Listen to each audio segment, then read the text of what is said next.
بسم اللہ الرحمن الرحیم۔ شروع اللہ کے نام سے جو بڑا مہربان اور نہایت رحم فرمانے والا ہے۔ بلغ العلا بکمالہ کشف الدجی بجمالہ حسنت جمیع خصالہ صلو علیہ وآلہ۔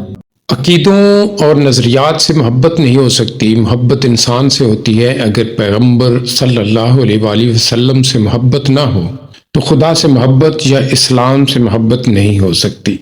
حضرت واصف علی واصف۔ عبادت سے مکمل تزکیہ نفس نہیں ہوتا، بلکہ عبادت سے خطرہ نفس ٹل جاتا ہے۔ انسان کے پاس جتنے امکانات ہیں وہ سب کے سب اس لیے بھی پورے نہیں ہو سکتے کہ زندگی کے اپنے ٹھہرنے کے امکانات کم ہیں۔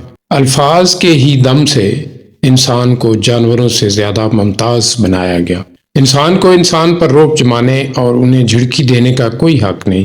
یہ نقلی استحقاق صرف غرور نفس کا دھوکہ ہے، اور کسی انسان میں اس وقت تک نہیں آ سکتا جب تک وہ بدقسمت نہ ہو۔ ضمیر کی آواز نہ تو ظاہری زبان سے دی جاتی ہے اور نہ ہی ان کانوں سے سنائی دے سکتی ہے۔ ہر انسان کو ہر جلوہ نظر نہیں آتا، اور جنہیں کچھ نظر آتا ہے انہیں بھی بس ایک حد تک آشنائی ہوتی ہے۔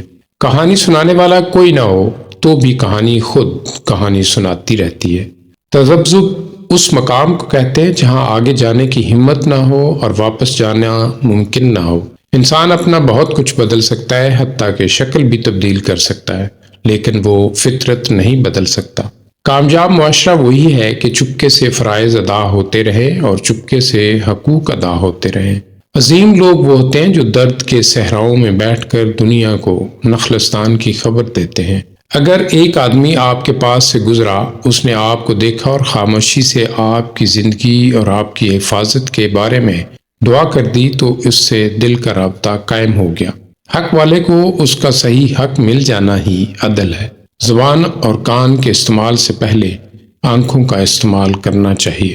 ہم ایک محدود رسائی کی آنکھ سے لامحدود منظر کو دیکھتے ہیں اور پھر فوراً فیصلہ کر کے اعلان کر دیتے ہیں کہ ہم زمین کی وسعتوں میں پھرے سمندروں کی تہہ تک پہنچے، خلاؤں کا چپا چپا چھان مارا، ہمیں کوئی خدا نہیں ملا۔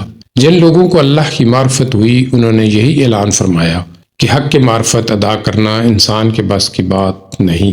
اللہ ہمیں ان باتوں پر سچے دل سے عمل کرنے کی توفیق عطا فرمائے، آمین ثم آمین۔